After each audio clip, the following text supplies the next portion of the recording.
ჩვენ ახლა უბრუნდებით შალვა სუმბაძეს, რომელსაც რამდენიმე წუთის წინ აქციის ერთ-ერთმა მონაწილემ სახეში გაურკვეველი სითხე შეასხა. შალვას აღმშვიდობისა, პირველ რიგში გითხარი როგორ ხარ და შემდეგ უკვე რა ვითარებაა თავისუფლების მოედანზე და მიმდებარე ტერიტორიაზე. პირველ რიგში მინდა მადლობა უთხრა ყველა იმ ადამიანს, ვინც ამ მოკლე დროის განმავლობაში დამიკავშირდა. საკმაოდ ცუდი შემთხვევა მოხდა და ეს სამწუხაროდ არ არის პირველი შემთხვევა, როდესაც მედიის წარმომადგენლებს ესხმიან თავს და უშლიან საკუთარი მოვალეობის შესრულებაში ხელს. ჩემ შემთხვევაშიც ასე იყო, მე და ჩემი ოპერატორი მუშაობდით იმ ადგილას, სადაც რამდენჯერმე მოხდა შეტაკება აქციის მონაწილეებსა და განსაკუთრებულ დავალებათა დეპარტამენტის წარმომადგენლებს შორის და როგორც ჩანს აქციის მონაწილეებს იმ ადამიანებს, ვინც ნიღბებში იყვნენ და იყვნენ სპეციალური ეკიპირებით მოსული აქციაზე, არ უნდათ გადაგვეღო ის ვანდალური ფაქტები, რომელსაც ისინი ჩადიოდნენ. ამ შემთხვევაში საუბარი მაქვს როგორც ვიტრინების ჩამტვრევასთან, კერძო ობიექტების, ასევე დაწვეს სკამები, მიმდებარე ტერიტორიაზე გაანადგურეს სრულად ინფრასტრუქტურა და რამდენჯერმე, ასე ვთქვათ, გამოიყენეს საალებადი ნივთიერებები, სავარაუდოდ ბენზინი, რომელსაც ასხავდნენ იქ და ცეცხლს ანთებდნენ. ისინი ამბობდნენ, რომ გადაგვეღო მხოლოდ განსაკუთრებულ დავალებათა დეპარტამენტის წარმომადგენლები და არ გადაგვეღო ის ფაქტები, როგორ ასე ვთქვათ, შედიოდნენ დაპირისპირებაში აქციის ეს მონაწილეები განსაკუთრებულ დავალებათა დეპარტამენტის წარმომადგენლებთან.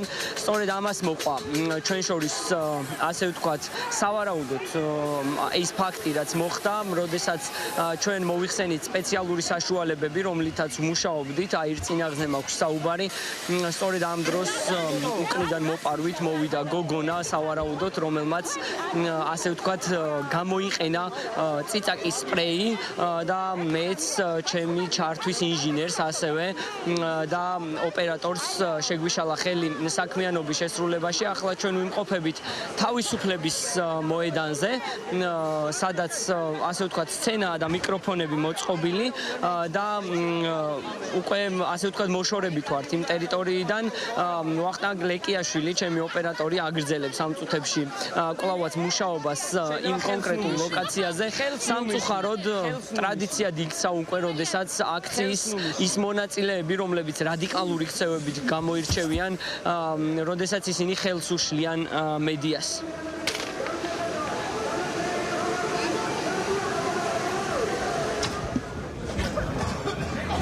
მე გადავწყვეტ როგორ დავდგე, მოდი რა. ხომ შეატრიალო კამერა. ხომ შეატრიალო. არა, ვერავინ ვერ მომთხოვს საით შევატრიალო კამერა. ბარიკადთან. ბარიკადი უნდა გადავიღო და მაგიტო ვდგავა რა. და ხალხს იღებ, ხო? შეატრიალო. ხალხს არ ვიღებ, ვიღებ მიმდინარე პროცესებს და თუ შეიძლება ხელს ნუ მიშლით. ხელს ნუ მიშლით. პირველი არხი ხარ. ხელს ნუ მიშლი.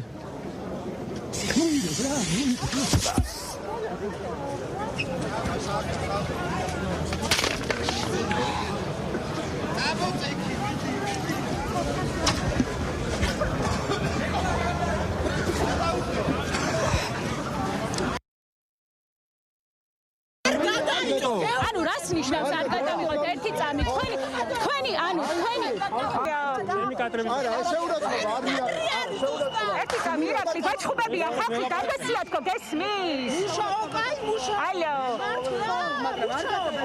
ანუ ხარ ესმის ამას ვერ გავიგე ნუ იღებ ეხლა შენ გარდა რამდენი იღებ ერთი წამი რა იქ არის ანუ შენი კადრი არის საკრის მასალები რამდენი კამერა ხარ საკრის მასალები გალბატონო თქვენი ოპერატორი არის სახეს ნუ იღებ ხოდა გამოდი ჩემს უკან და არ გამიშნები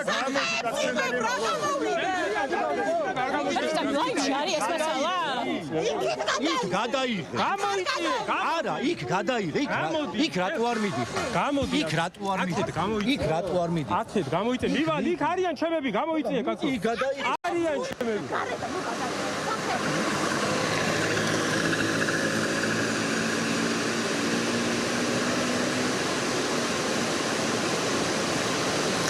როგორც ჩანს, ამ შემთხვევაში ჯერჯერობით კვლავაც არ იმყოფებიან, უფრო ზუსტად რომ მოვყვეთ განვითარება სცენარის, როდესაც უკვე დაპირისპირება დაიწყო პოლიციასა და აქციის მონაწილეებს შორის, მას შემდეგ ჩვენ რამდენჯერმე ვცადეთ იქ მოგვეძიებინა ის პოლიტიკური პარტიის წარმომადგენლები, პარტიების ლიდერები, რომლებმაც მოუწოდეს აქციის მონაწილეებს, რომ გადაენაცვლათ ორბელიანის მოედანზე, თუმცა როგორც ჩანს, მათ მალევე დატოვეს ის ტერიტორია, ვინაიდან იმ ტერიტორიაზე პარტიების წარმომადგენლები უკვე როდესაც მოხდა ასე ვთქვათ ბარიკადების აღმართვა იქ არ ყოფილან უკვე პოლიტიკური პარტიების წარმომადგენლები და მხოლოდ ძალადობისკენ და ასე ვთქვათ პრეზიდენტის ადმინისტრაციაში შესვლისკენ მოწოდებით შემოიფარგლა ოპოზიციური პარტიების ლიდერები.